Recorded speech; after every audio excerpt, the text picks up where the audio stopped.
means 4, 3, 2, 1. You never know. Oh, I always forget. All right, we good? We're live. Okay. Good morning. We will call to order the commission meeting for April 2nd. Please rise for the Pledge of Allegiance. Pledge allegiance to the flag of the United States of America and to the republic for which it stands, one nation under God, indivisible, with liberty and justice for all. All right. Good morning, everybody. We will start the meeting with public comment on any subject not on the agenda that the commission has jurisdiction over. Is there any public comment? Oh, Mr. Jiraki. Thank you very much. I'm Bill Jiraki, J-A-R-O-C-K-I. I'm the County Administrative Officer.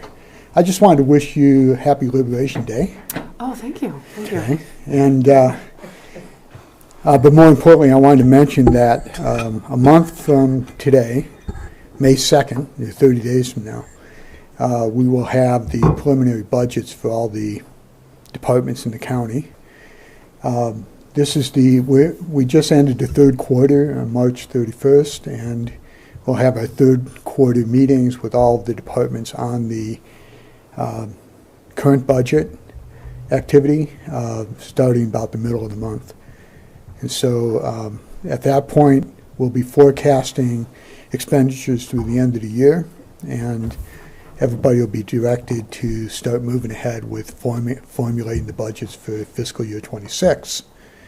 I'll be monitoring all of our traditional revenue sources, and also be watching what's happening in the national economy and what effects that might have on our budget for those discussions. Okay. Thank you. Thank you. Is there any other public comment? Ms. Angie Paulson. Good morning, Madam Chair, Commissioners. I'm Angie Paulson, Paulsen, Broward County Clerk and Recorder. Just want to give a quick update that we are close to ordering our ballots for the school trustee election and the sheriff mill levy. We are the deadline is April 3rd at 5 p.m. for any write-in candidates or for any current candidates to withdraw. So that's what I'm waiting on, and then I will order ballots. And then ballots will be mailed on April 17th. And this is a county-wide election due to the sheriff mill levy being county-wide. So it is essentially a full election for our office. We have a really tight turnaround on those ballots, so I just appreciate a lot of grace towards us in the upcoming weeks, and that's all I have. And it is all mail-in, right? It's yes. Full mail-in. You cannot come to the courthouse to vote. It's an all-mail ballot, but you can come to the courthouse during late voter registration, which I believe begins April 16th. It's usually the day or two before the absentees are mailed out. During that time, people can come in and update their voter registration, but it has to be in person, just like other elections. They can vote at the courthouse if they are eligible at that time. They just have to hand their ballot in to me at that time. So, Perfect. The election is May 6th, Tuesday, May 6th. Thank yes. you. And that will be the sheriff's levy and school board? Yes. So there's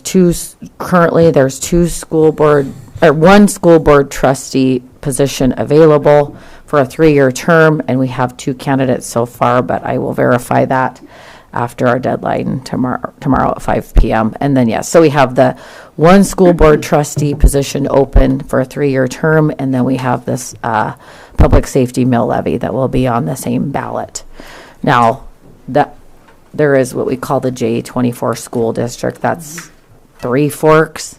That will not have the Townsend School District number 1 board trustee on that portion because Gallatin County runs 3 Forks school district election. Hope that's not confusing. We just have a split on the ballot. So people who are in the correct district will get the correct ballot, and so it won't really affect them. Perfect. Thank you. Sense? Yeah. Thank you. That's all I have. Thanks. Okay. Is there any other public comment for items not on the agenda? No? Okay. first item is discussion decision on Debbie Kelly, Finance Officer and Payroll Manager, Insurance Review Committee rate increase proposal.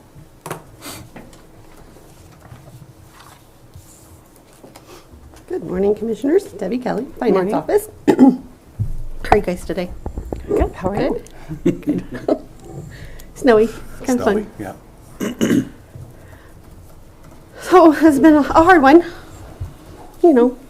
because the way budget is. So everybody's on Twitter-pated toes waiting to see what you guys are going to do. I know it's been a hard one for you guys, so I don't envy you. So Debbie, I have written down insurance rate increases are $74 a month per person. Correct. We have 68 employees. That comes out to about $5,032 a month. Our decision today is whether the county is going to pick up that increase for 3 months. So for the rest of fiscal 25, which ends in June, the end of June, which would be about $15,000, just a little over. Yeah. Is that correct? Yes. Okay. Those are And the right numbers. we have traditionally picked that increase up. So we need to look at that and just discuss that today.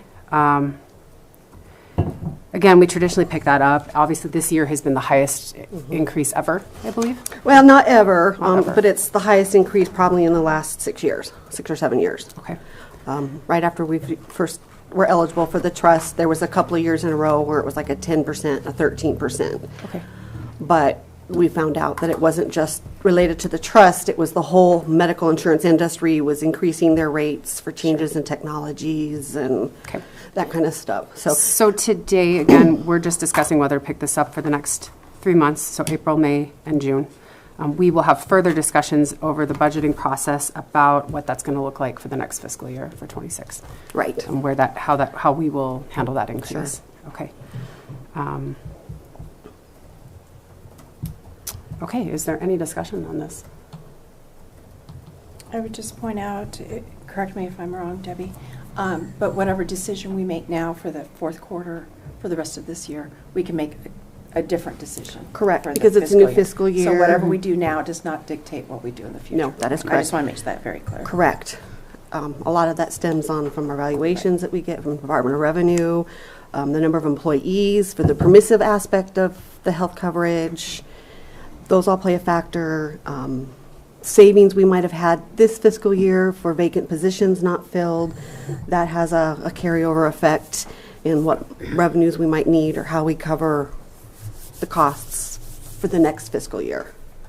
Because we still have make taxes to come in and count towards our reserves to carry us forward. And until the May taxes come in, we just don't know who hasn't paid, how much that's going to be. But right now, both funds are in a positive cash. There's no negatives waiting on taxes, so that's a good sign, because sometimes by this time, we're borrowing what hasn't come in yet. So that's a good sign, I hope. Okay. Mr. Jarocki, we would be covering this amount out of general fund. That's correct. Okay. That's what I was just going to ask. Okay. Are there any other discussion questions? No. I think we should. I personally think we should move forward with covering this. But again, yes, we have to have more discussion about what next year is going to look like and fiscal 26. There's a lot to consider.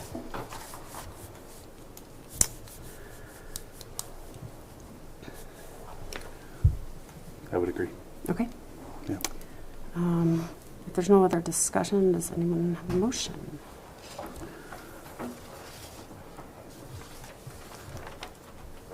I would move that the county picks up the insurance rate increase for the remainder of the fiscal year. And do we need the amount? I don't know if we have the actual. I don't know that we have an exact total. I think I was close on my total. What's up? I think In it's the just amount of $74 $74 per employee. Point. There you go. Perfect. Yeah. Yeah, go with that. I will second that motion. Okay, there's been a motion and a second for the county to pick up the insurance rate increase of $74 a month per employee for the rest of fiscal year 25. Is there any public comment? Any public comment? Any public comment? Okay. Hearing none, all those in favor, please signify by saying aye. Aye. All those opposed, same sign. Motion passes. Thank you, Debbie. Thank you, and on behalf of the insurance committee, I know they'll be happy Okay. for at least the next 3 months. We're supposed to be on Twitter traded. We all are for the next fiscal year, so, Yep. well, but we do thank you. Okay. That's a given, but we want to make sure you know. Okay. Thank you very Thank much. you. Yeah, thank you. Appreciate it. Madam Chair, I'm excusing myself for the next two.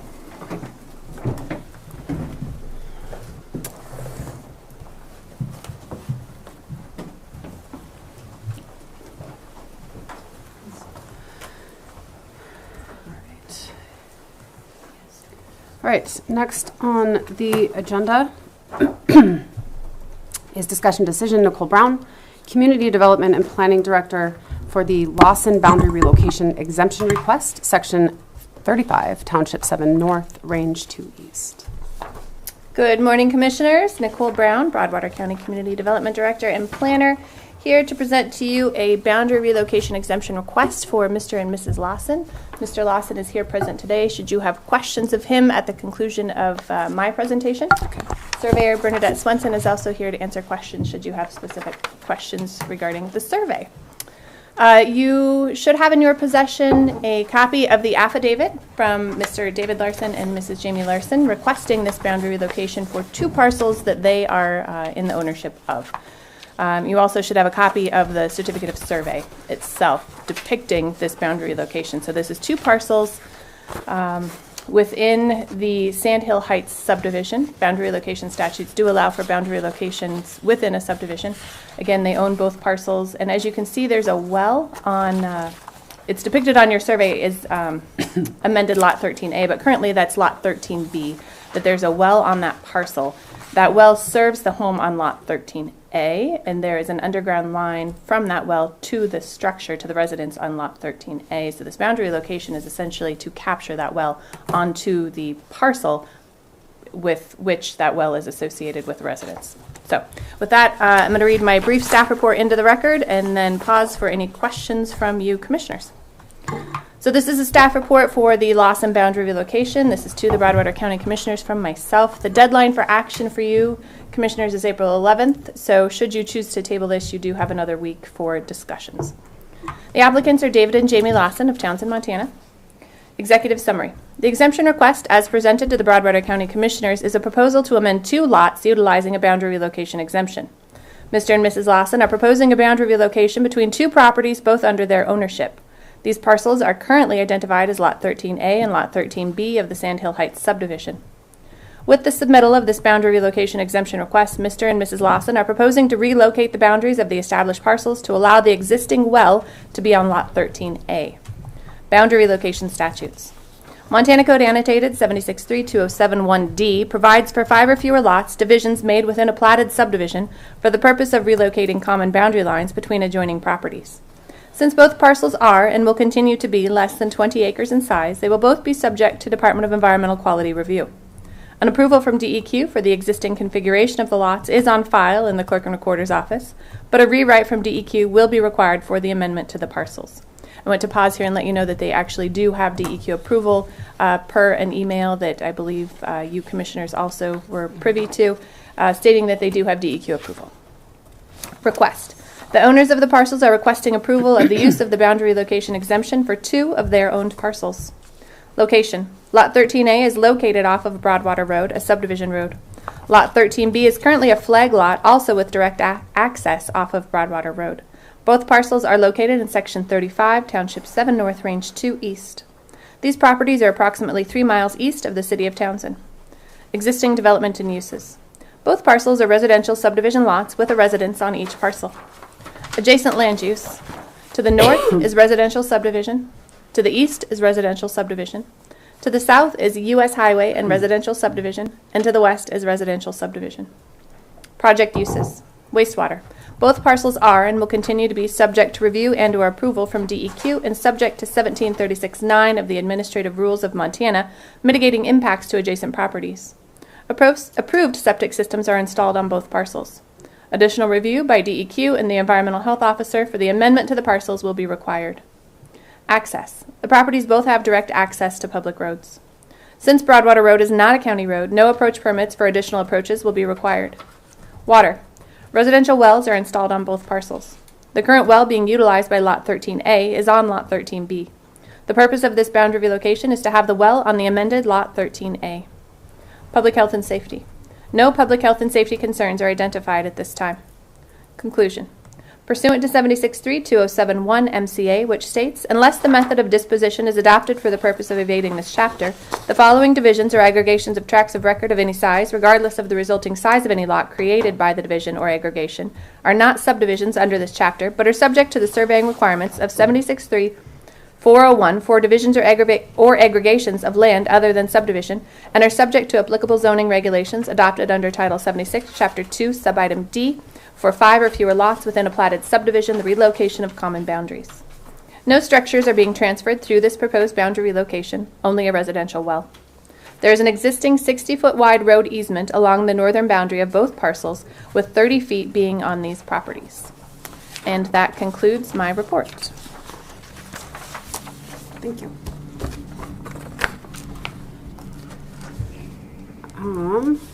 I thought this was really clean, pretty straightforward. Makes sense what they're doing. I just wanted to read Megan's email for everyone's benefit. It said there shouldn't be, Megan Balabra, sanitarian. There shouldn't be a sanitation exemption cited on this survey. The 17.36.605 2B ARM. They submitted an application for DEQ review back in February and have a new COSA reflecting the boundary relocation and changes to the well locations. So it will need to be filed with this survey. That was okay. Just want to make sure we were all on the same page for that. Otherwise, I did not have questions. Commissioner Randolph? I don't have any questions. It was very clear and simple, so I appreciate it. Yeah. All right. I will move to approve the loss and boundary relocation exemption request for Section 35, Township 7 North, Range 2 East. I will second that. All right, there's been a motion and a second to approve loss and boundary relocation exemption request. Is there any public comment? Is there any public comment? Any public comment? Okay, hearing none. All those in favor, please signify by saying aye. Aye. All those opposed, same sign. Motion passes. Thank you, Commissioners. Thank you.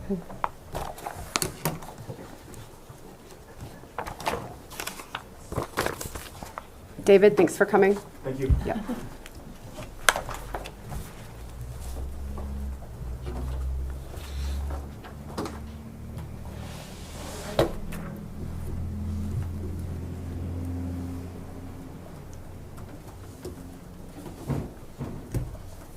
Commissioners, I failed to grab my subdivision regulations. I usually keep I have some. one stashed in here, so I'm just gonna go. I have mine if I'll you be need right them. back. Okay.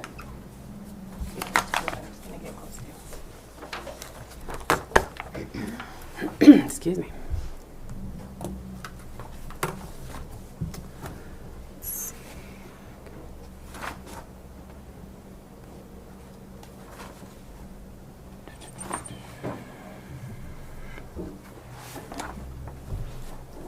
Yes. Yes. Yes. Exactly. I just read it. Maybe it's email. I just read the email. Thank you. Yeah. Madam Chair, I may need to reference yours if there is a question regarding regulation. No problem. I won't take it from you this time. The version I had in the back office there was an old version, which clearly I need to update. So. If you need it. If you need it. Perfect. Yeah. Thank you. Thank you for being prepared. Yeah. More so than I was. I try. I apologize.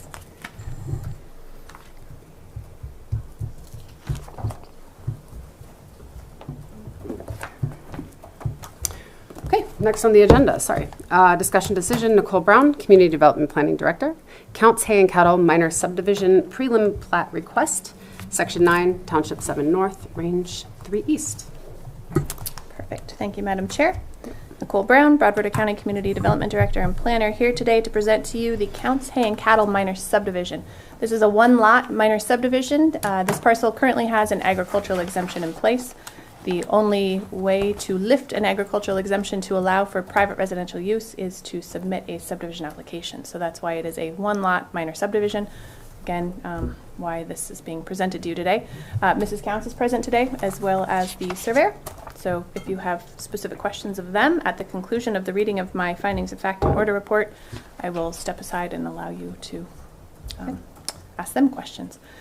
The deadline for this,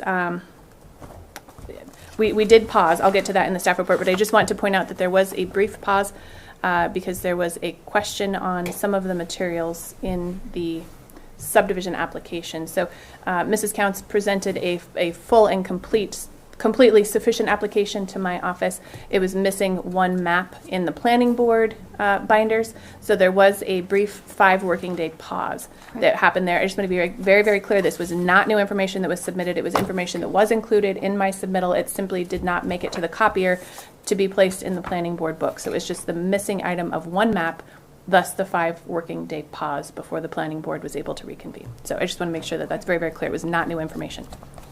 Okay, with that, Madam Chair, I'd like to read this findings of fact and order report into the record. This is a findings fact and order report for preliminary plat of the Counts Hay and Cattle Minor subdivision. This report is from the Broadwater County Planning Board to the Broadwater County Commissioners. This is a proposed minor subdivision to be known as the Counts Hay and Cattle Minor subdivision. The date of application was November 14th, 2024. Received element completeness on January 13th, 2025. Date of sufficiency was March 4th, 2025. The review period will end on April 28th, 2025. Again, this was paused on March 18th, 25, which counted as day 10. There is a 35 working day review period from the time that sufficiency is received before the governing body is required to make a decision of preliminary plat approval with conditions, or denial. So I just want to be very clear that it was paused on day 10. And it resumed on March 25th of 25. Thus, the review period will end April 28th of 2025. So this governing body has ample time to review, consider, ask questions, have additional meetings should you choose to do so. The subdividers are Ryan, Norma, and Tessa Counts of Townsend, Montana. Subdividers representative is Tessa Counts. Legal description. This property is situated in Section 9, Township 7 North, Range 3 East of Broadwater County. Executive summary. The subdivider intends to create one lot from an existing 138.8 acre parcel with an agricultural covenant in place. This lot will be used for agricultural and residential purposes. The owners intend to construct 2 residential units on this property for their own personal use. Wastewater will be provided via individual on-site wastewater treatment systems. Water will be provided via an individual on-site shared well. Access will be provided from Radcliffe Trail via South Fork Ray Creek Road. The required preliminary review fee of $1,750 has been paid. Request. Approval of the one-lot minor subdivision for that should say 2 single-family homes. This will be for 2 single-family homes, but 1 parcel. Staff recommendation. Staff recommends approval of the proposed Counts Hay and Cattle Minor Subdivision preliminary plat, subject to the conditions of approval based on the recommended findings of fact included in the staff report. Location. The proposed subdivision is located off of Radcliffe Trail, approximately 8 miles northeast of the city of Townsend. Existing development and uses. This property is currently agricultural land. Adjacent land use in all directions, well, I should rephrase that. Adjacent land use north, south, and west is residential. To the east is agricultural. Public comment. Public comment will be taken at the March 18th Planning Board regular business meeting and subsequent commissioner meetings. I want to pause there and let you know that there was no public comment received at the Planning Board meeting. At either planning board meeting. Project background. Water is proposed to be provided via an individual shared well. The well site will be reviewed and approved by the Broadwater County Environmental Health Officer. Wastewater is proposed to be managed utilizing individual wastewater treatment systems. The Broadwater County Environmental Health Officer will review and approve the location of the wastewater treatment systems. Access will be off of Radcliffe Trail. The developers are proposing a variance for the allowance of a shared driveway for these 2 homes with 1 other residence outside of this proposed subdivision. Staff analysis. Reviews performed pursuant to the Montana Subdivision and Platting Act, Title 76, Chapter 3, Montana Codes Annotated, the 2024 Broadwater County Subdivision Regulations, and the 2024 Broadwater County Growth Policy. The proposed preliminary plat, Counts Hay and Cattle Minor Subdivision, as submitted by the subdivider, together with the required supplementary plans and information, appear to satisfy the requirements of these regulations and comply with the Broadwater County Growth Policy. with the suggested mitigating conditions. Criteria for review. In accordance with 76.36083 MCA, a subdivision proposal must undergo review for impacts on the following primary criteria. Number 1, agriculture. Number 2, agricultural water user facilities. Number 3, local services. Number 4, natural environment. Number 5, wildlife and wildlife habitat. Number 6, public health and safety. Number 7, compliance with the county's subdivision regulations. Number 8, compliance with survey requirements. Number 9, the provision of easements within and to the proposed subdivision for the location and installation of any planned utilities. And number 10, a provision for providing legal and physical access to each parcel within the proposed subdivision. Findings of fact and conclusions. Impacts on agriculture. And Commissioners, if it's okay with you, I'm not going to read these definitions. These can be found in the subdivision regulations, and it does get a little dry. So, impacts on agriculture. Narrative. According to the preliminary plat application, none of this property is considered prime farmland if irrigated. Number 3, finding. This proposed subdivision should not have an effect on agricultural productivity since only 2 home site locations are being removed from agriculture. Per Chapter 5A of the Broadwater County Subdivision Regulations, all subdivisions must be designed and developed to provide satisfactory building sites that properly relate to topography and must, to the extent possible, preserve the natural environment. Conditions of approval for the proposed subdivision will require a noxious weed management plan be on file and recorded with the final plat. Restrictive covenants providing notice of agricultural operations in the vicinity, that the property shall be maintained in a weed-free manner, and restraining domestic pets on the property. Other conditions of approval will provide the opportunity to financially guarantee any improvements required by the weed management plan. Conditions of approval number 6, 8C, 8G, 8H, and 9 are required to mitigate impacts on agriculture. A full list of conditions of approval is found starting on page number 10. Conclusion. The impacts to agriculture, as set forth in the findings of fact, will be mitigated by the imposed conditions of approval based upon the record when satisfactorily completed. Impacts on agricultural water user facilities. Narrative. The proposed subdivision will create 1 residential lot. Findings. The proposed subdivision property should not have an impact on agricultural water user facilities since only 2 residences will be added to the property. Conditions of approval numbers 8C, 8G, 8H, and 9 are required to mitigate impacts on agricultural water user facilities. Conclusion. The impacts to agricultural water user facilities, as set forth in the findings of fact, will be mitigated by the imposed conditions of approval based upon the record when satisfactorily completed. Impacts on local services. Narrative. The proposed subdivision is proposed to have access via a shared driveway off of Radcliffe Trail. It is within the jurisdiction of the Broadwater County Sheriff's Office as well as the Townsend School System. Fire protection will be offered by the Broadwater County Rural Fire District. Findings. Solid waste. The residents will haul their solid waste to Broadwater Solid Waste Canister site in Townsend, or they will have the option of hiring an independent contractor to pick up their solid waste. Mail delivery. It is anticipated that mail will be delivered by the United States Postal Service, and plans for any mail receptacles on site are subject to review and approval by the Townsend Post Office. Utilities. It is anticipated that Vigilante Electric will provide electrical service to the proposed subdivision. Future dry utilities are anticipated to be installed underground. Roads and traffic. No transportation plan has been officially adopted for this area. The proposed development will likely not cause an impact to Radcliffe Trail nor South Fork Ray Creek Road. The estimated average daily trips for 2 residences is 16 ADT. Schools. The proposed subdivision is served by the Townsend Schools, and the subdivision could potentially produce 3 students. The potential for new students from this development should not have an impact on existing bus routes. Emergency services.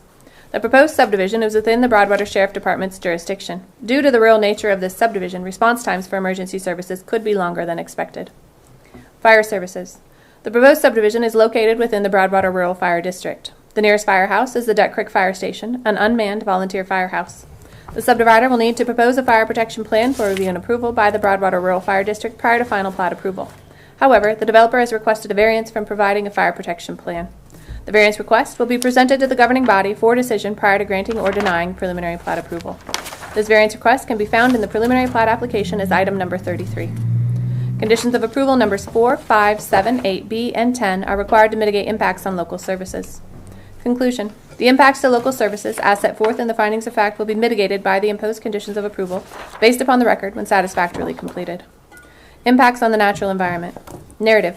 According to the preliminary plat application, the property is moderately sloping east to west with no waterways or wetland.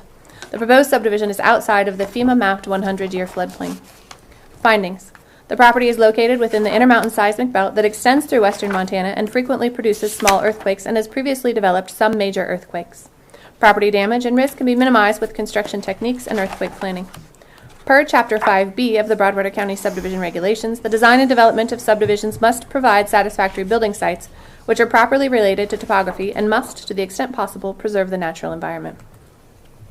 All grading, drainage, and erosion control shall be in compliance with Chapter 5J of the Broadwater County Subdivision Regulations. All post-development generated stormwater will be detained within the subdivision boundaries. A stormwater pollution prevention plan will be implemented and will remain in effect during the construction phase of this project and until disturbed soils are properly stabilized. The grading and drainage plan will be provided for review to the Environmental Health Officer. Per Chapter 5T of the Broadwater County Subdivision Regulations, a weed management plan shall be approved by the Broadwater County Weed Board prior to the subdivision application being considered complete. A noxious weed management plan has been completed by the developer, submitted, and approved by the Broadwater County Weed Coordinator and the Broadwater County Weed Board. No critical plant species have been identified. Existing vegetation will only be disturbed for necessary construction of roads, driveways, utilities, and structures. Any construction disturbance will be reseeded with an approved grass seed mix. A weed management plan has been approved by the Broadwater County Noxious Weed District to control and prevent the growth of noxious weeds. The subdivider will be responsible for adhering to the weed management plan until all lots are sold or the responsibility is turned over to a homeowners association. This is taken from the application for preliminary plat, item 27, weed management plan. A letter is received from the Montana Historical Society on June 27, 2024 for the Counts Hay and Cattle Minor subdivision to determine if there are any known historical, cultural, or archaeological sites which may be affected by the proposed development. According to Damon Murdo, MHS Cultural Records Manager, there have been no previously recorded sites within the designated area. This is taken from the application for preliminary plat, item 32, the letter from Damon Murdo dated June 27, 2024. Conditions of approval numbers 6, 8C, and 10 are required to mitigate impacts on the natural environment. Conclusion. The impacts on the natural environment, as set forth in the findings of fact, will be mitigated by the imposed conditions of approval based upon the record when satisfactorily completed. Impacts on wildlife and wildlife habitat. Narrative. Wildlife, such as antelope, mule deer, white-tailed deer, upland game birds, or other small birds, rabbits, and other rodents, likely utilize the proposed subdivision. However, there should be no displacement of wildlife since the surrounding area is residential and expansive agricultural property. Findings. The impacts on wildlife habitat will be negligible based upon the surrounding uses. Landowners are encouraged to install wildlife-friendly fencing, contain domestic animals, and secure solid waste to reduce wildlife incidents whenever possible. Conditions of approval numbers 8C and 8H are required to mitigate impacts on wildlife habitat. Conclusion. The impacts to wildlife habitat, as set forth in the findings of fact, will be mitigated by the imposed conditions of approval based upon the record when satisfactorily completed. Impacts on public health and safety. Narrative. The proposed residence will be served by an on-site shared well. Each residence will have its own wastewater system as well as stormwater retention basin. Findings. Water supply. The proposed subdivision is not within the service area of a public water system. The proposed lot will be served by an existing on-site shared water well according to the preliminary plat application. The use of any exempt wells is subject to review and approval by the DNRC. Wastewater. Wastewater for the proposed subdivision will be provided by the use of an individual on-site wastewater treatment system, septic drain fields. The Broadwater County Environmental Health Officer will review and issue approval for the lot for adequacy and impact of the wastewater system on groundwater quality. Stormwater. A stormwater retention plan will be created with concurrence by the Broadwater County Environmental Health Officer prior to final plat approval. Conditions of approval numbers 5, 8C, 8D, 8E, 8F, and 10 are required to mitigate impacts on public health and safety. Conclusion. The impacts on public health and safety, as set forth in the findings of fact, will be mitigated by the imposed conditions of approval based upon the record when satisfactorily completed. Compliance with subdivision regulations. Findings. The proposed subdivision meets all subdivision regulations, and it will remain in compliance with these regulations if all conditions of approval are satisfied. 3 variances have been requested. Each of the 3 variances will need to be approved individually by the governing body prior to granting preliminary plat approval. Broadwater County Subdivision Regulations Section 1J addresses variances, and Section 1J3 addresses variance criteria. Specifically, Section 1J3A states, the granting of the variance will not be detrimental to the public health, safety, or general welfare or injurious to other adjoining properties. The first variance request is from Subdivision Regulations Section 5FB, which states, no single lot may be divided by a public road, alley, and public rights-of-way. Big Country Drive runs east-west through the entire length of this parcel close to the southern boundary line. Since Big Country Drive only serves one additional home site, should the governing body decide to grant this variance, the impact should be minimal. The second variance request is from Subdivision Regulations Section 5H, which states, roads accessing, abutting, or serving 2 or more parcels or dwellings are considered roads. The developers are requesting a variance to allow for a shared driveway off of Radcliffe Trail. Currently, this shared driveway is a 30-foot wide access easement, providing access to one existing home site. According to the developer's variance request, they have been in communication with the adjacent landowner and have verbally committed to continually maintain the shared driveway to its current standards. Should the governing body decide to not grant this variance, the developers would be required to construct the shared driveway to Broadwater County subdivision road standards. The third variance request is from Subdivision Regulations, Section 5R, which states, "A water supply of sufficient volume for effective fire control must be provided within the subdivision." The developer's reasoning for requesting this variance is due to the fact that they do not intend to further develop this property while in their ownership. They have stated that they intend to install a fire sprinkler system in any building constructed on the property that may be used for residential purposes. However, since Broadwater County does not have a building inspector, there would be no way to verify nor require the installation of fire sprinkler systems. Should the governing body decide to grant this variance, the developers should be made aware that this is a risk they are taking in terms of fire protection and personal safety. All conditions of approval are required to address compliance with the subdivision regulations. Conclusion. Compliance with subdivision regulations, as set forth in the findings of fact, will be addressed by the imposed conditions of approval based upon the record when satisfactorily completed. Compliance with survey requirements. Findings. A land survey and plat completed by a registered land surveyor in the state of Montana will need to be prepared. A review of the plat by the Community Development Department and the examining land surveyor at the time of final plat application will ensure that the plat conforms to all conditions of approval, plat rules, and regulations. Condition of approval number 3 is required to address compliance with survey requirements. Conclusion. Compliance with survey requirements, as set forth in the findings of fact, will be addressed by the imposed conditions of approval based upon the record when satisfactorily completed. Provision of easements within and to the proposed subdivision for the location and installation of any planned utilities. Findings. Utility easements will have to be shown and described on the plat in accordance with the subdivision regulations and in consultation with the utility providers, where utilities are or will be installed, and where necessary for the future extension of services. Conditions of approval number 7 is required to address the provision of easements within and to the proposed subdivision for the location and installation of planned utilities.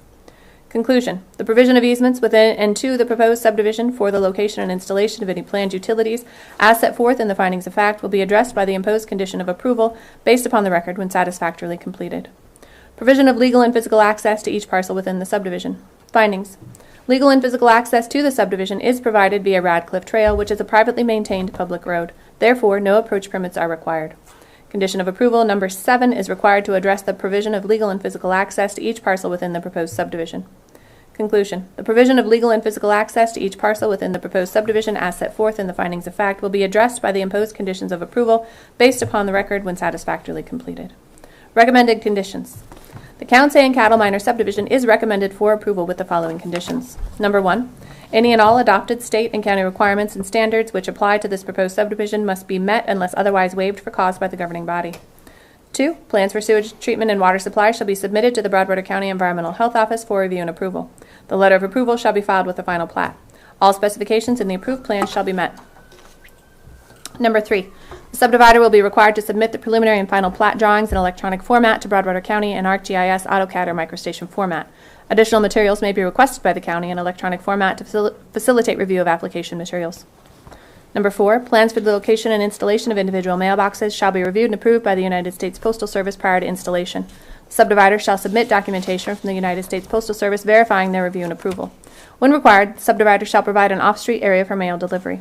The subdivider, its successors, and assigns shall be responsible for all costs associated with meeting this condition of approval.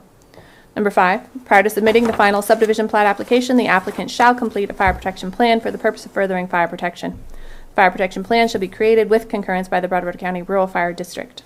Number 6, prior to any development and/or soil disturbance, the applicant shall submit a subdivision noxious weed management and revegetation plan for the proposed subdivision to the Broadwater County Weed District for review and approval.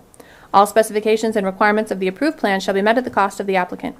The applicant shall submit documentation to the Broadwater County Community Development Department from the Weed District verifying their review and approval.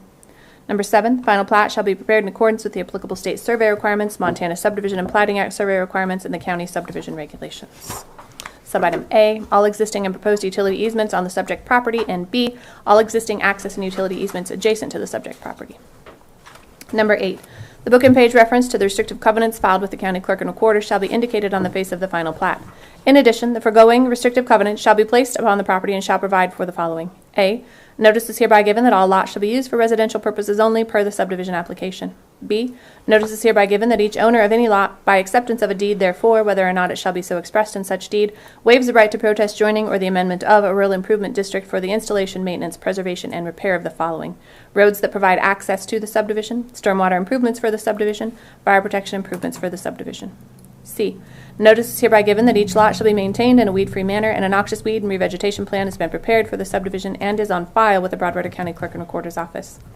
D, notice is hereby given of the potential health risk from radon concentrations, and that such risk can be evaluated through soil tests and mitigated through radon abatement techniques incorporated into structures. E, notice is hereby given that all structures within the subdivision should be constructed to specifications which meet or exceed equivalent provisions in the applicable state building code for this seismic zone, which is Zone 3. F, notice is hereby given of a restrictive covenant binding the landowner, any heirs, successors, and assigns, and all future owners of property within the subdivision, agreeing therein to hold Broadwater County harmless and indemnify Broadwater County from all claims, demands, obligations, suits, causes of action, damages, and liability, including the county's costs and attorney fees arising in any manner whatsoever out of or relating to the existence, use, operation, repair, and or maintenance of the following. Subitem 1, exposure to radon. 2, earthquake fault zone and any seismic activity. And number 3, water availability. G, notice is hereby given of the presence of agricultural operations in the vicinity, and such operations may occur at varying times and seasons and include, but are not limited to, the noises and odors due to the operation of machinery, the pasturing and feeding of livestock, irrigation, and the application of fertilizers, herbicides, and pesticides to fields. H, notice is hereby given that domestic pets should be restrained on the property at all times. 9, the subdivider shall include a notarized right to farm declaration with final plat affirming that no agricultural or farming operation, place, establishment, or facility, or any of its appurtenances or the operation thereof, is or becomes a public or private nuisance because of the normal operations thereof as a result of changed residential or commercial conditions in or around it locality of the agricultural or farming operations. Place, establishment, or facility has been in operation longer than the complaining resident has been in possession, or commercial establishment has been in operation. 10. Prior to submitting the final plat, the following improvements shall be installed or otherwise guaranteed. A, any necessary improvements required by the stormwater drainage plan, weed management plan, fire protection plan, or approach permits. B, installation of mail delivery facilities. And C, utilities abutting and available to each lot. Condition number 11, prior to final plat approval, the applicant shall A, provide proof that all real property taxes and special assessments assessed and levied on the property are paid for the current tax year, including any past delinquencies, and B, provide documentation showing that the applicant is the lawful owner of the property with the apparent authority to subdivide the same, and showing the names of lien holders or claimants of record. And that concludes my findings of fact and order report. Thank you. I feel like you need some water. I feel like I should have probably packed it over here with me, along with my subdivision It's a regulations. lot to read. Thank you. You're welcome. Right. First thing I want to say is, Tess, I think you put this together yourself, and great job. That's a ton of work, a lot of research. So kudos to you for doing that. I guess to me, looking at it, I mean, I think what the big discussion is just around the variances, the requested variances. Commissioner Randolph, did you have any thoughts you wanted to lead off with? I agree. I just have questions, concerns about the variances.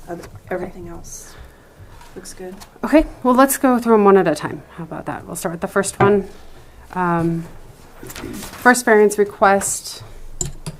It is from, I will just say this again, subdivision regs, section 5F-B.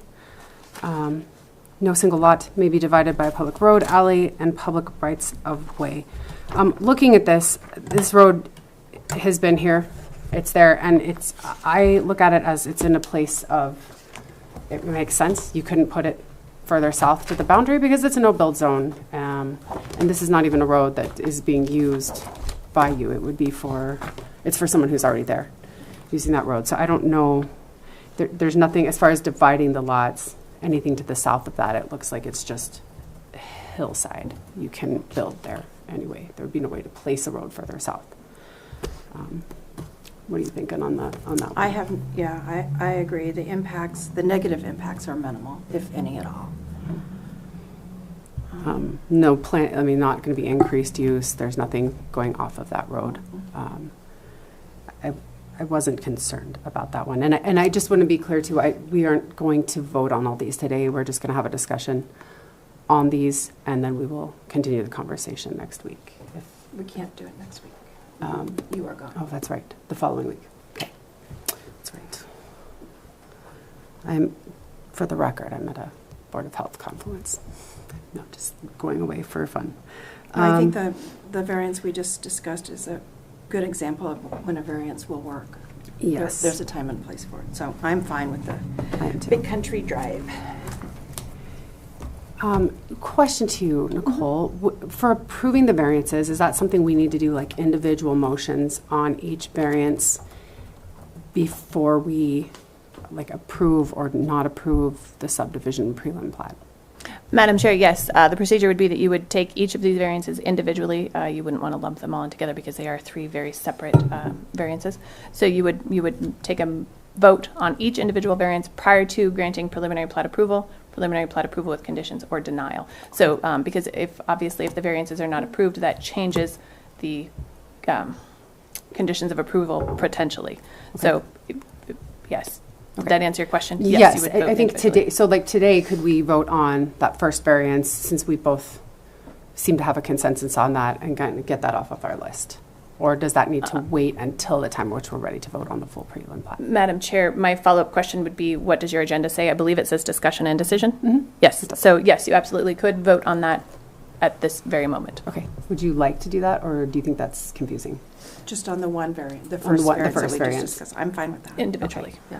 Okay, I will move to approve the first variance for the Count subdivision requesting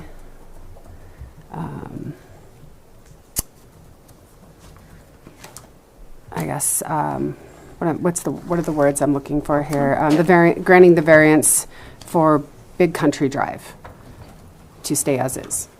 Madam Chair, may I expand on that Yes, just please. slightly? Help me out with that. This would be a variance request from Section 5, F as in Frank, B as in boy, Okay. of the Broadwater County subdivision regulations. Is that all I need to say? Yes, ma'am. Okay.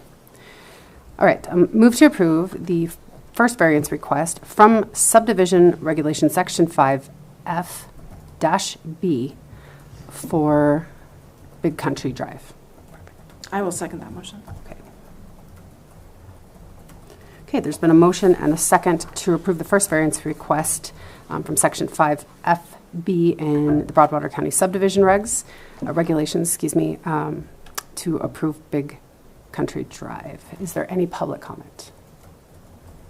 Is there any public comment? Any public comment? Hearing none, all those in favor, please signify by saying aye. Aye. All those opposed, same sign. Motion passes. Okay, so, okay, I just wanted to get out of the way what we can get out of the way today. Okay, the second variance request is from subdivision regulations section 5H, which states roads accessing, abutting, or serving two or more parcels or dwellings are considered roads. So this one I wanted to talk about a little bit more. I believe we have precedent pretty well set that we require with any driveway, because it's currently a driveway, right? That is currently a driveway up to the other homeowner at the end of the road? Madam Chair, Yes. yes. So Radcliffe Trail is a north-south road that runs along the eastern boundary of Savannah State subdivision. So when you're looking at this preliminary plat map, you do see where Radcliffe Trail, if you go to the eastern boundary, I believe it's item number 3 or 4 in your subdivision application to get to that map. Radcliffe Trail is a very short subdivision road. And at that corner where Radcliffe Trail ends, and then it turns into, now I can't think of the road name. In any case, at that corner is where Radcliffe Trail ends. So from the north, to be more specific, the northeast corner of Lot 20 of Savannah State subdivision, that's where Radcliffe Trail ends. Okay. And from that corner due north to Mr. Radcliffe's home, which is identified as Book 1 of Plats, page 979, which is outside of this subdivision. So from that corner, the northeast corner of Lot 20, all the way due north to Mr. Radcliffe's home is a driveway. So it is a subdivision road along the eastern boundary of Lot 1 and Lot 20 of Savannah Estates. Does that description make sense looking at your map? Okay. Yes, it does. It makes good sense. I know that you, for addressing and emergency services purposes, that is why we have traditionally required, we can't have multiple addresses off of a driveway, correct? Madam Chair, that is correct. So just to give a brief 1-minute explanation of how addresses are assigned, they're based on a distance traveled down the road. So at that corner, Mr. Radcliffe, and I do not know what his address is, it would depend on what the length of that road is. So let's just say 10 for round number purposes. I'm not at all stating that that's his address, nor would I want to state his address publicly. But it's essentially the distance traveled down the road. So at that point where Radcliffe Trail ends, I would measure the length of Radcliffe Trail and then assign a number at that location. If it's on the right, it's even. If it's on the left, it's odd. So at that location, it would be very difficult to come up with an additional 2 numbers. I should say very difficult. It would just be cumbersome, and it could be confusing for emergency purposes. Difficult is not the appropriate answer. For emergency purposes, if an address were to be, say, 12 Radcliffe Trail, that would mean that it was 0.12 miles down Radcliffe Trail. And again, our emergency responders, they are under a lot of stress when they're responding to emergencies. They are all very, very brilliant individuals, so I know they could use their smart brains to figure out where this was. My job in the GIS portion of my job is to ensure that they are equipped with the best possible information when responding to an emergency, if that makes sense and answers your question. Okay. What has our standard been previously, and I'm sorry, I can't remember it all off the top of my head, for these types of subdivisions, not a major, have we been requiring those roads to be up to county roadside standards?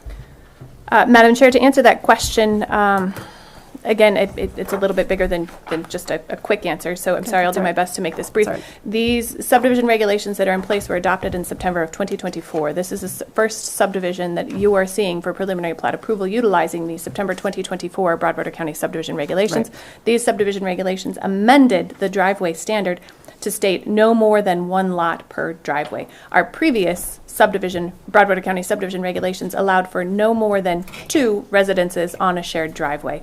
So it's not a very black and white answer, because this is the first instance of utilizing these subdivision regulations with the driveway being required for, or I'm sorry, a road being required for any driveway that's going to serve more than 1 home. So again, we've never used this before. There is no historic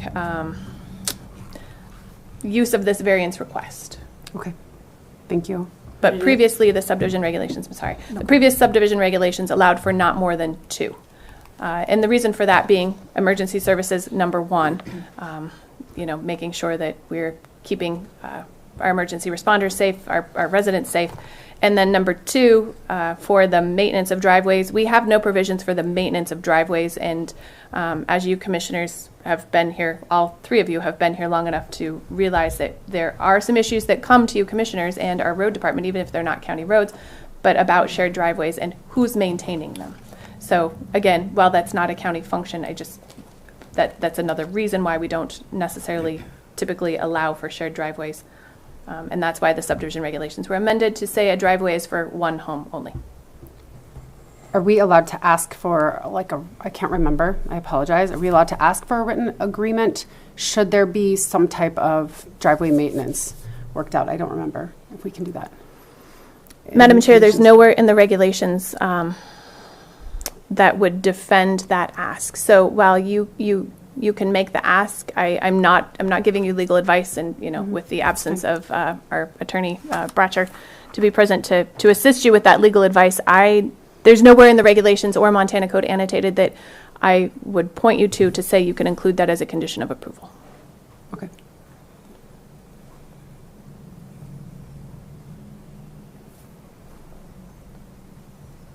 Commissioner Randolph, did you have any thoughts on this? Yes, just a Okay. minute. I know, I'm writing down notes. And Tess, did you have something you wanted to say on the driveway? Okay. No, sorry. Oh, wait. Yeah, the word verbally has certainly come back, and we get calls about that. Well, they said, best intentions, and as we frequently say in here, it works until it doesn't. So, yeah, I have some issues about this not matching our subdivision regs at this time. I would like to look more into this one and what we've done previously, even though it wasn't under the same regs. Just what makes sense. And we're also weighing our requirements for variance too. I keep looking back at those. So I think that's one I'd like to take a little more time on. As I would. Researching. Okay. All right. Variance 3. All right, third variance request is from subdivision regulations, section 5R, which states a water supply of sufficient volume for effective fire control must be provided within the subdivision. As I'm going back through this, we kind of, so when we did our subdivision regs back in September, you know, we heard a lot of comment on it, and I think there were some really good intentions with trying to plan thoughtfully as we get more density in our county. I personally had some hang-ups with the cost of what this requires for a smaller, no density, basically, subdivision. I think our intentions were good there. I have, as we're, this is, we don't have any precedents. We haven't had a subdivision since then. So as we're implementing this, and as this is now like something that we are looking at and evaluating, I personally, I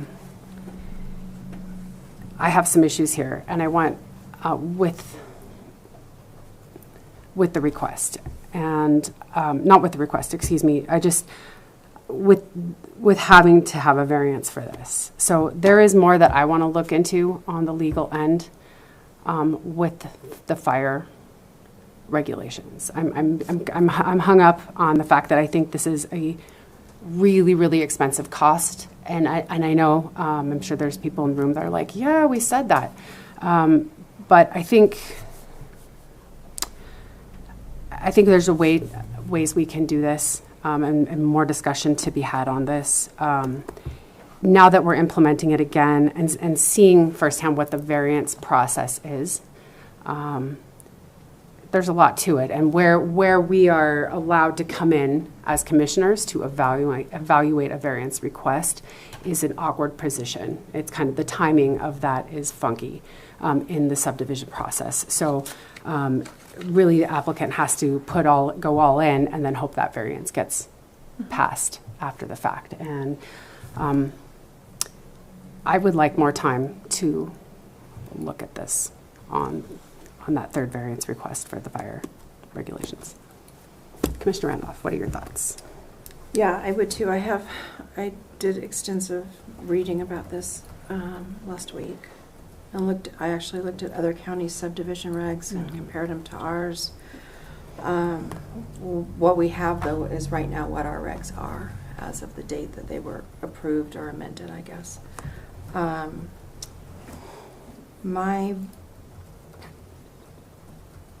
couple things, I guess.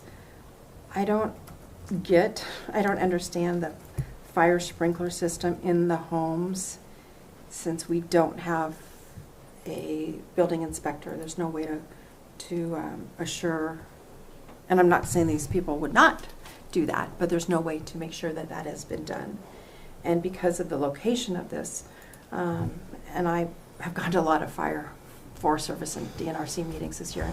Very, very worried about fire situation this year, and we won't get into that, but it makes me more aware of protecting this home or these homes and also the neighbors and the properties involved. So I don't know how we do a fire sprinkler system within the home if we can't somehow inspect it or verify.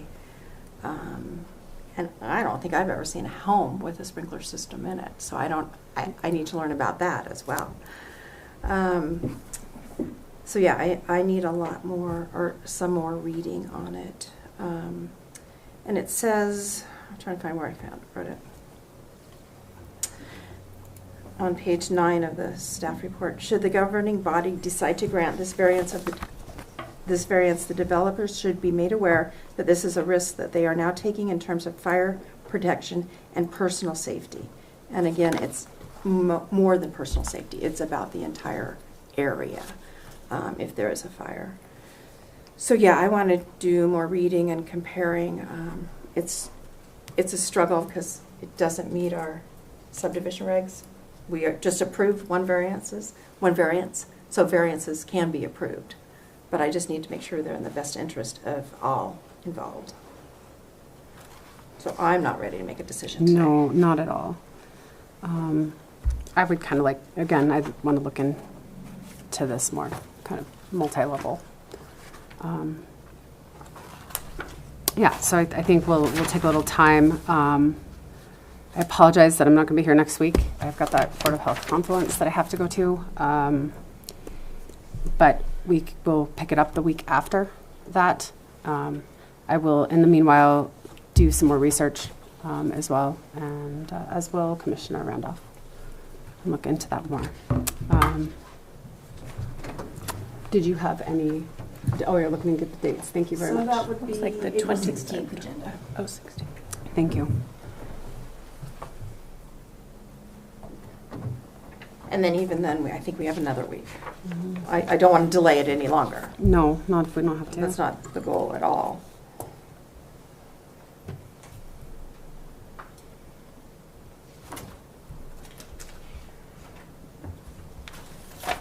Okay. Were there any other issues besides the variances that you would like to talk about? Okay.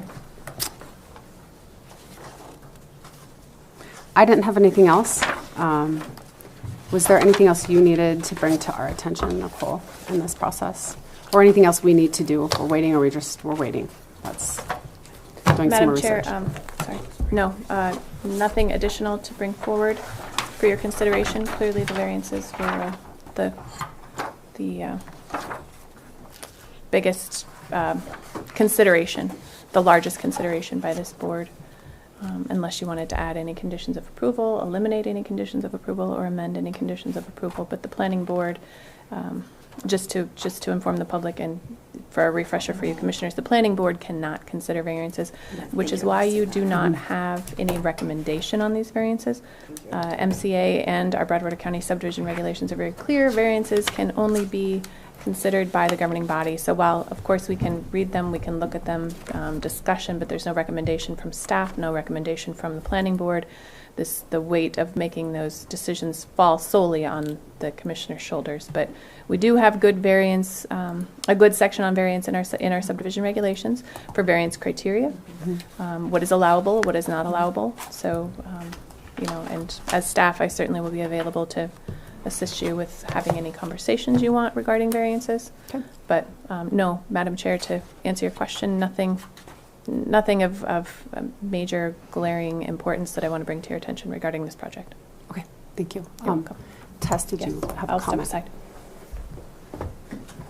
Tessa Counts, C-O-U-N-T-S. I'd like to speak a little bit further to the variance number 3 on the fire suppression. I actually thought this was a prerequisite to application, so I do have a written letter from Ed Schindel from November 11th stating the Broadwater Rural County Fire District will accept the subdivision with the residential structure to be built with fire sprinkler systems installed. And to speak further to the fact that there's no building codes within Broadwater County, we're also, not to throw us under the bus, being held to the standard of building to Zone 3 with respect to earthquakes. There will be no building inspector to check to make sure my house is built to those specifications. But as Commissioner Randolph alluded to, more to our character, we've wanted to do this process correctly from the get-go, and we fully intend to close it that way. So, thank you. Okay, thank you.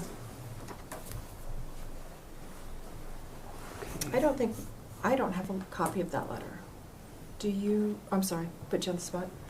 I apologize. Chairman, I should No, have it's asked okay. you. Madam Chair, Is may it I in respond? here? Yes, May I please. respond to that? If you would check under tab 33 of your binder, and if it's not in there, I'll certainly supply it with Okay. mine. I'm not saying it's in your binder, certainly, but under tab 33, each of the 3 variances are included in there, so the variance request along with supplementary information. So if it's not in your binder, I can certainly make you a copy of mine.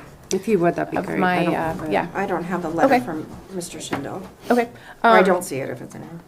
Since we are, well, I shouldn't preempt your decision today, but through the discussion, it sounds as if you will be tabling this until at least April 16th. Is that correct? Yep. If it's appropriate, I can just simply supply you with copies of this. Are you satisfied with that? Okay. 100%. Perfect. So what I'll be supplying you with are copies of a letter from Fire Chief Ed Schindel,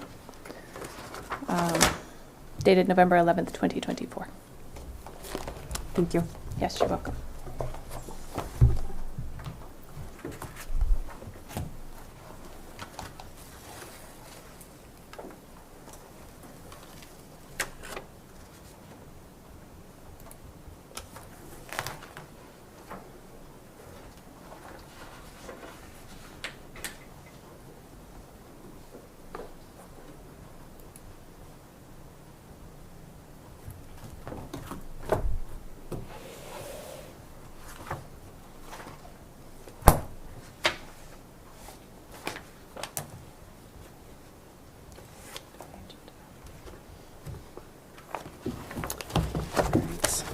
Tess, thank you again for putting for all the work you put into this.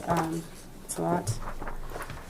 All right. Anything else on this one, Debbie? Excuse me, Commissioner Hanna. Okay. All right. Last thing we have is our boundary relocation. Just kidding. I'm making up boundary relocation. Just kidding. I was reading boundary relocation as I was saying that. Consent agenda were the words I was trying to make, but welcome back, Commissioner Smith.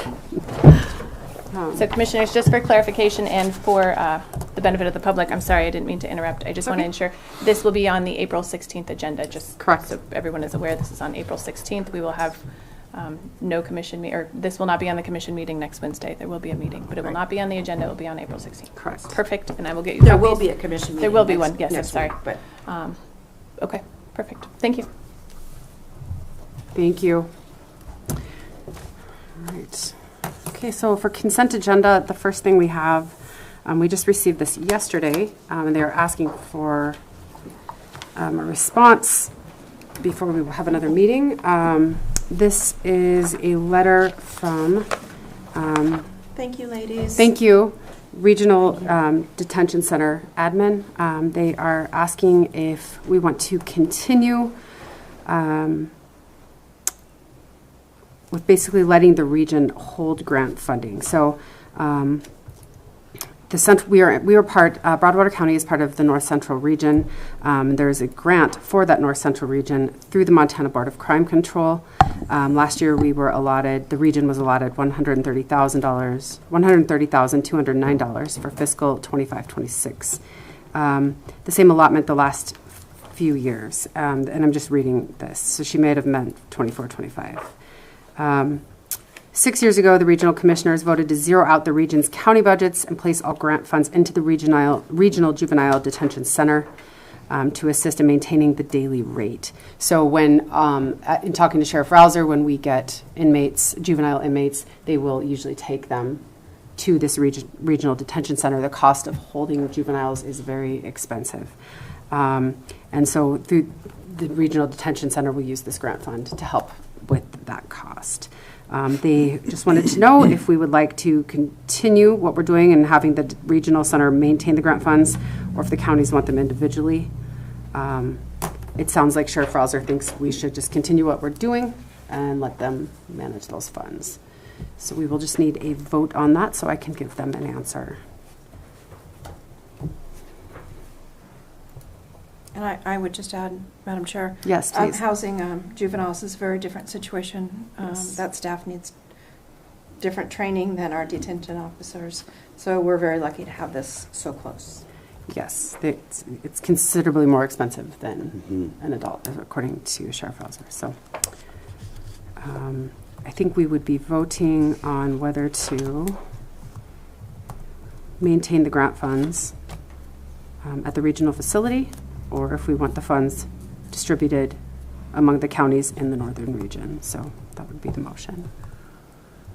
I would move that we continue having the Regional Juvenile Detention Center hold the grant fundings. Okay.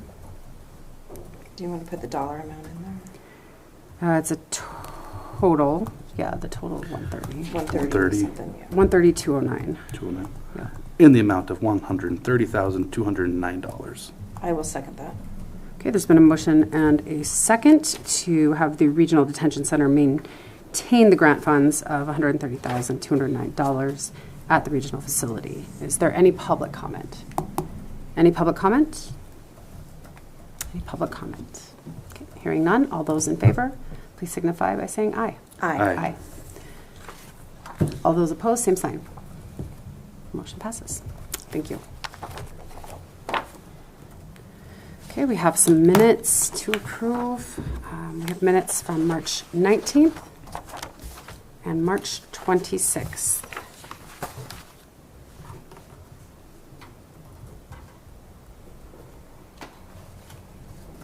Is there a motion? Angie, Ms. Paulson, did I email you about March 26th?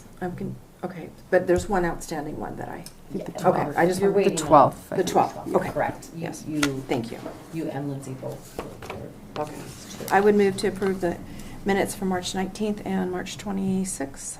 I second. Okay. There's been a motion and a second to approve minutes from March 19th and March 26th. Is there any public comment? Any public comment? Any public comment? Hearing none. All those in favor, please signify by saying aye. Aye. All those opposed, same sign. Motion passes.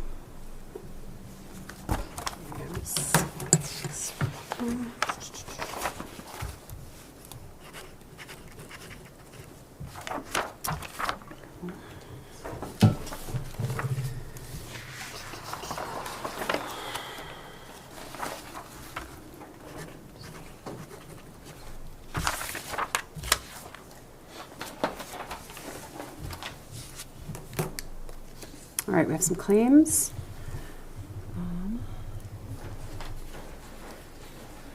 First claim is for $23,516.76.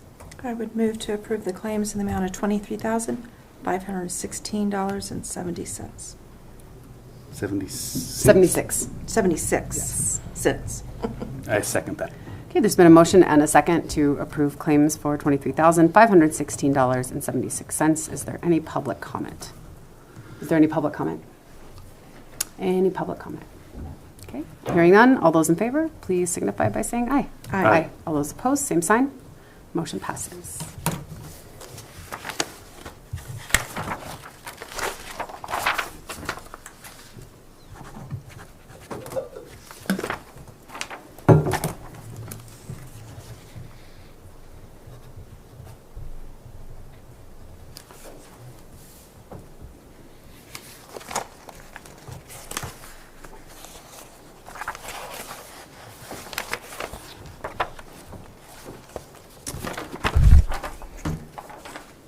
Next set of claims is for $10,121.57. I move to approve claims in the amount of $10,121.57. I'll second that. Okay, there's been a motion and a second to approve claims for $10,121.57. Is there any public comment? Any public comment? Public comment. Hearing none, all those in favor, please signify by saying aye. Aye. All those opposed, same sign. Motion passes.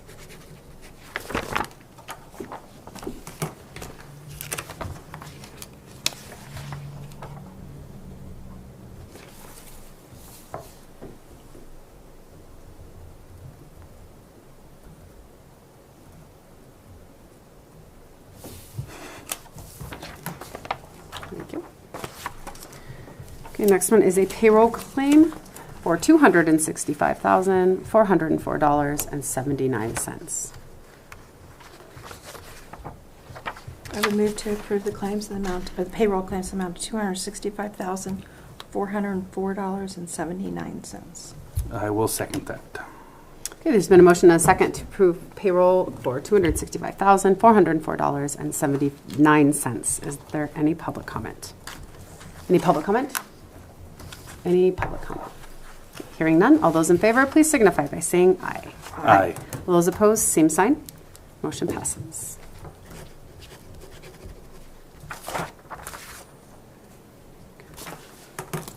Okay, two more. Next one is for $10,240.26. I move to approve claims in the amount of $10,240.26. I'll second that. Okay, there's been a motion and a second to approve claims for $10,240.26. Is there any public comment? Any public comment? Any public comment? Hearing none, all those in favor, please signify by saying aye. Aye. All those opposed, same sign. Motion passes. I always listen, just in case there's going to be something from somewhere that says no.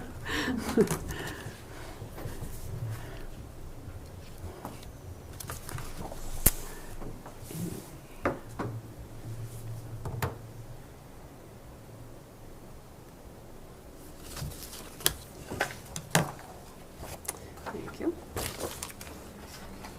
Okay, last set of claims is for $80,916.32.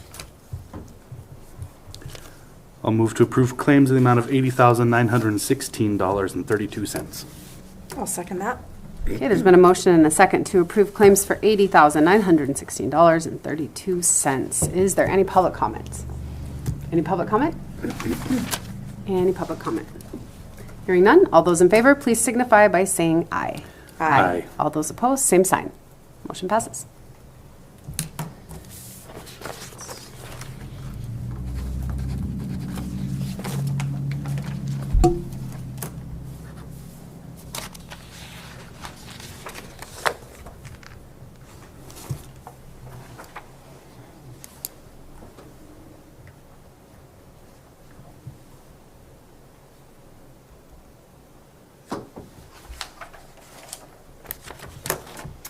Sir. All right. Are there any other announcements today? I don't have anything. I don't either. So far, I don't think we have a big agenda for next week. I will be at the Board of Health Confluence, which looks like there's a lot of training. It's going to be a lot. So, all right. I will adjourn our meeting. 11:19.